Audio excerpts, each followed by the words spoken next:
Sa number 7, hold-up suspects nga ng biktima sang estudyante sa Bago City, Ginlagas ang awto kag ginbungguan.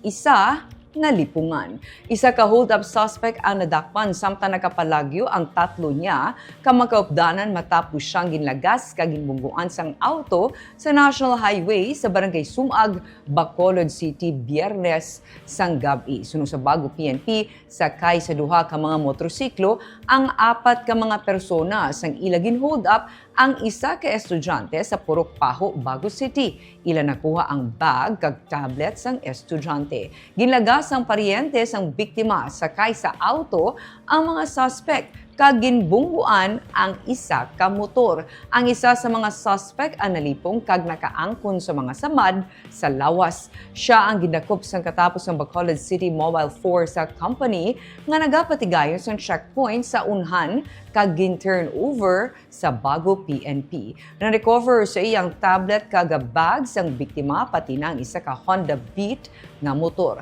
Kaso nga robbery ang ipasaka batok sa iya.